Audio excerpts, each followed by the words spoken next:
Hello everyone, आज हम पढ़ने वाले हैं जीएसटी ऑन रियल एस्टेट। मान लो ये एक बिल्डिंग है, आप यहाँ फ्लैट परचेस करने के लिए गए। ये प्रॉपर्टी अभी अंडर कंस्ट्रक्शन है। यहाँ पे बिल्डर ने प्लान किया है कि यहाँ पे वो 6 फ्लैट बनाएगा। आपने सोचा कि ये जो 3rd फ्लोर पे जो 2nd नंबर का फ्लैट है, आपको ये वाला फ्लैट चाहिए। इस फ्लैट की जो प्राइस है वो प्राइस है 2 करोड़ रुपए की। ये प्रॉपर्टी मैंने अभी कहा, ये प्रॉपर्टी कैसी है, अंडर कंस्ट्रक्शन है। तो सिंपली ये क्या रूल क्या बोलता है, कंप्लीशन सर्टिफिकेट या first occupancy which ever is क्या है लेटर, इस डेट के पहले अगर आपको पैसा मिलता है तो जीएसटी लगेगा। इस डेट के बाद अगर आपको पैसा मिलता है तो जीएसटी नहीं लगेगा। मान लो ये बिल्डिंग में भी प्रॉपर्टी अंडर कंस्ट्रक्शन है, आपको 2-3 साल लगने वाले हैं उस पूरी प्रॉपर्टी को बनाने में। तो ये सिंपली क्या बोलता है, कंप्लीशन सर्टिफिकेट इसके पहले अगर आपने बिल्डर को मान लो एडवांस दे दिया 10 लाख रुपए का इन 2 करोड़ में से, तो उस 10 लाख के ऊपर जीएसटी लगेगा। लेकिन ये जो डेट है विच इज लेटर, इस डेट के बाद अगर आप उसे कुछ भी पैसा देते हो तो उसके ऊपर जीएसटी नहीं लगेगा। अब हम बात करते हैं कंप्लीशन सर्टिफिकेट। जो मैंने कहा, ये कंप्लीशन सर्टिफिकेट क्या होता है, ये एक ऑफिशियल डॉक्यूमेंट है जो म्यूनिसिपैलिटी जो रहती है ना वो इशू करती है। अब मान लो ये बिल्डर है, बिल्डर ने पूरी बिल्डिंग बना ली, तो उसको क्या करना पड़ता है, म्यूनिसिपैलिटी के पास जाना पड़ता है, उनके पास से कंप्लीशन सर्टिफिकेट लेना पड़ता है। कंप्लीशन सर्टिफिकेट मतलब क्या कि भाई जो बिल्डिंग है वो प्लान के हिसाब से बनी है। जैसे प्लान बनाते जब बिल्डर की भाई 5 फ्लोर की बिल्डिंग बनेगी और उसने 10 फ्लोर नहीं बनाना चाहिए, तो जो प्लान था उसके हिसाब से बिल्डिंग बनाए गए, सभी रेगुलेशंस वगैरह इसमें फॉलो किया गया।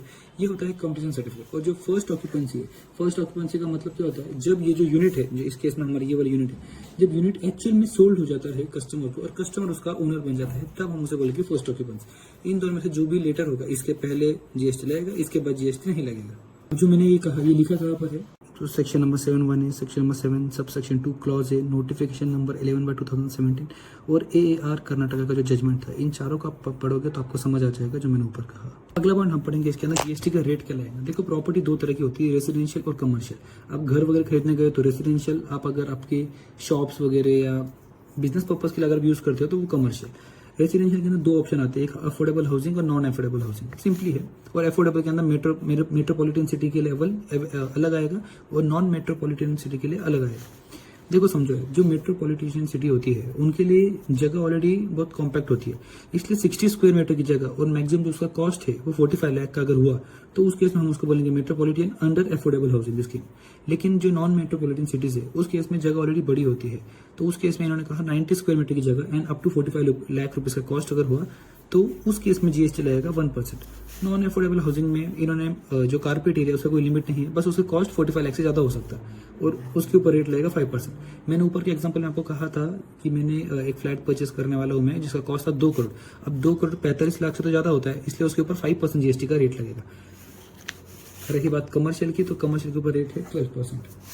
अब ये जो मैंने आपको कहा 1% या 5%, इसका आपको आईटीसी मिल सकता है क्या? नहीं, आईटीसी जरूर मिलेगा। आप परचेस करने गए, क्या ये आपका बिजनेस का खर्चा है? नहीं, ये आपने पर्सनल पर्पज के लिए यूज किया, इसलिए इसका आपको आईटीसी नहीं मिलेगा, क्योंकि आईटीसी ब्लॉक के under section number 17 sub section 5 जो बात करता है पर्सनल यूज के लिए। हाँ, लेकिन अगर आप अपने बिजनेस के लिए कोई फ्लैट वगैरह प्रॉपर्टी परचेस करते हो, बिल्डिंग परचेस करते हो, उसका आपको आईटीसी मिलेगा। जी, इसका आपको आईटीसी जरूर मिलेगा। समझा कि जीएसटी का रेट कितना लगेगा और जीएसटी का कितने अमाउंट पे लगेगा। अब आप बताते हैं, अब हम सीखेंगे कि कौन सी जीएसटी की जो लायबिलिटी है वो आपको पे कब करनी है। तो सिंपली देखो, date of issue of invoice या date of receipt of payment, इन दोनों में से जो भी पहले होगा तब आपको उसके ऊपर जीएसटी पे करना पड़ेगा। मैंने ऊपर के आपको एक एग्जांपल दिया था, आपको याद होगा, ये बिल्डिंग है, उसमें मेरा ये वाला मैंने फ्लैट परचेस किया।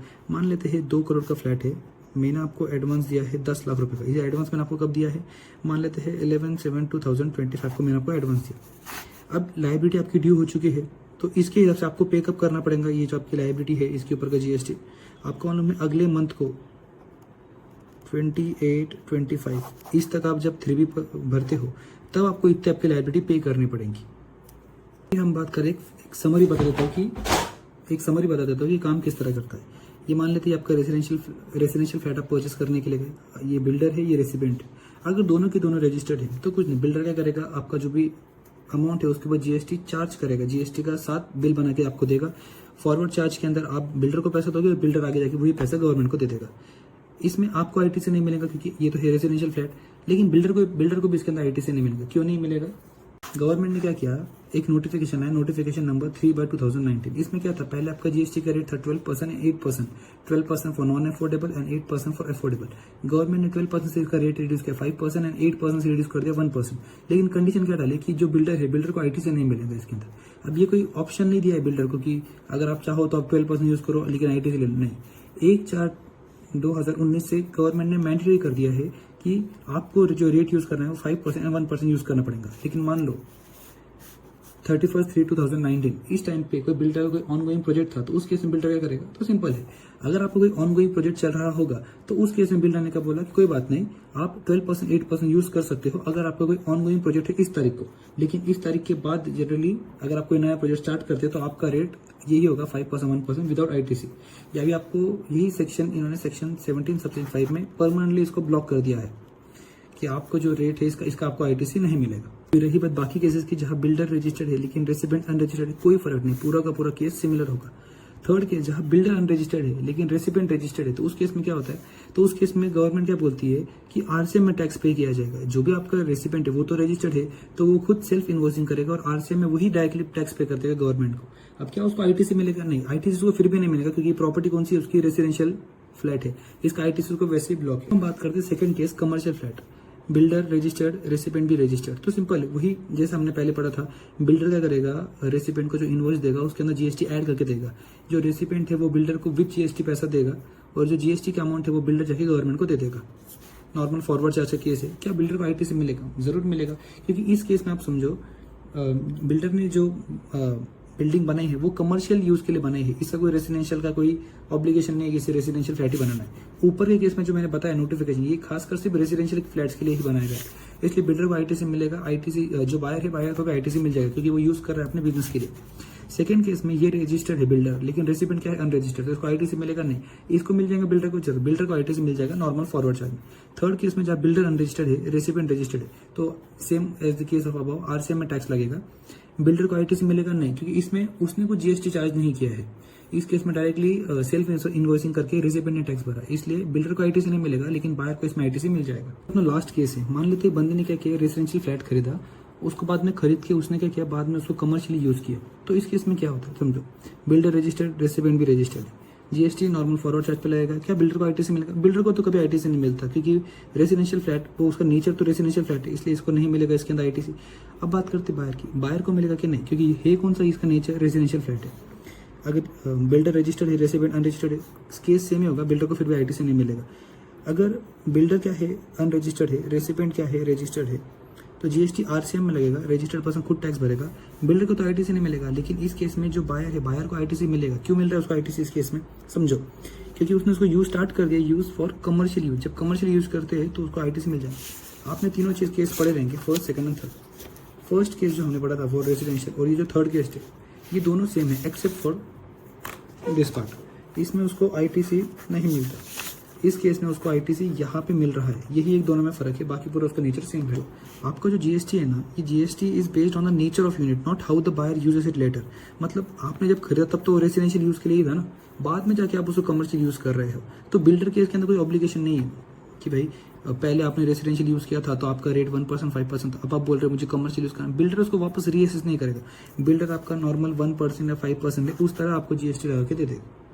के साथ में जीएसटी के जो काउंसिल्स है उन्होंने एफएक्यूज जो जुडिशियल ट्रेंड्स और एफएक्यू जो जीएसटी काउंसिल रिलीज करती है उसके हिसाब से usage of residential unit by the buyer does not alter its classification for GST purpose. खास बात, मान लेते हैं बिल्डर ने क्या, जो बायर उसने क्या किया, पहले उसने बोला कि नहीं मुझे मेरे रहने के लिए घर चाहिए फॉर रेसिडेंशियल यूज, और बाद में बोल रहा है नहीं मुझे कमर्शियल यूज के लिए चाहिए, तो क्या उसको आईटीसी मिलेगा? देखो आईटीसी जो मिलने का है वो मैंने ऑलरेडी आपको बता दिया।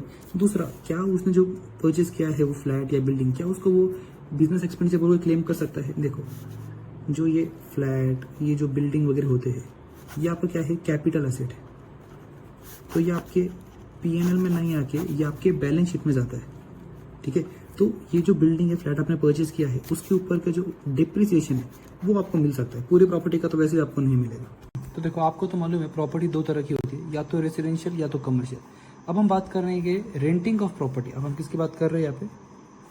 रेंटिंग की बात करें, renting of residential property and renting of commercial property. देखो जो फर्स्ट केस था अपना रेंटिंग ऑफ रेसिडेंशियल फ्लैट, आपको तो मालूम है रेसिडेंशियल प्रॉपर्टी अगर आप रेसिडेंशियल यूज के लिए किसी को देते हैं जिसको हम बोलते हैं रेसिडेंशियल ड्वेलिंग, तो उस केस में जीएसटी एग्जम्प्ट होता है। इसलिए first, second, third, fourth case में प्रॉपर्टी कौन सी है, रेसिडेंशियल, इसका यूज क्या है, रेसिडेंशियल, तो फर्क नहीं पड़ता लैंडलॉर्ड और टेनेंट रजिस्टर्ड हो या अनरजिस्टर्ड हो, जीएसटी नहीं लगेगा और टैक्सेबिलिटी कैसी होती है, इसकी एग्जम्प्ट हो जाती है। अब बचे हुए 4 केसेस जहां पे प्रॉपर्टी भले ही रेसिडेंशियल है लेकिन इसका यूज कैसा हो रहा है, कमर्शियल हो रहा है।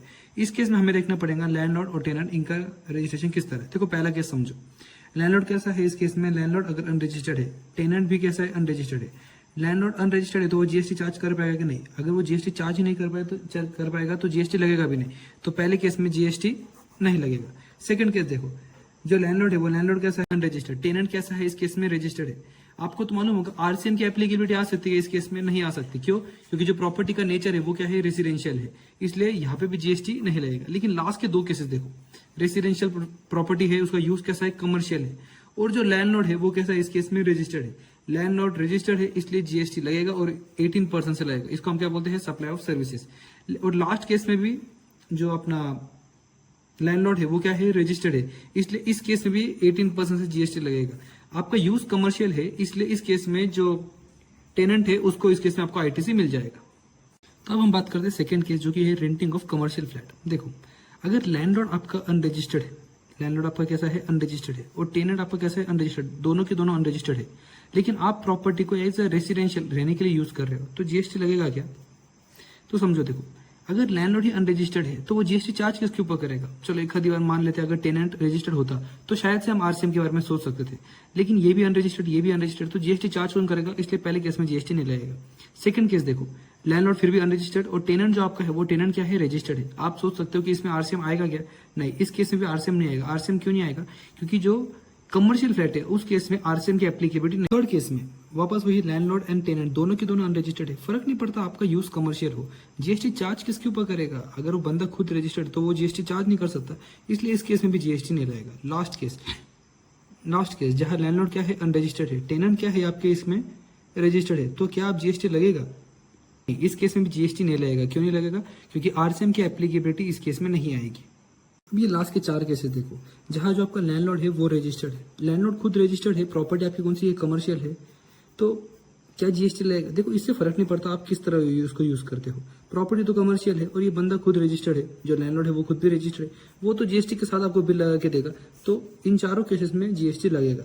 एक अकेला केस है जहां उसको आईटीसी मिलेगा, बाकी केसेस में आईटीसी नहीं मिलेगा। जहां आपका यूज रेसिडेंशियल है वहां आपको आईटीसी मिल नहीं सकता क्योंकि ब्लॉक के under section number 17 sub section 5। जो थर्ड केस है यहाँ पे आप खुद अनरजिस्टर्ड हो टेनेंट, तो उस केस में उसको आईटीसी नहीं मिलेगा। लेकिन ये जो लास्ट केस है इस केस में टेनेंट को भी आईटीसी मिल जाएगा।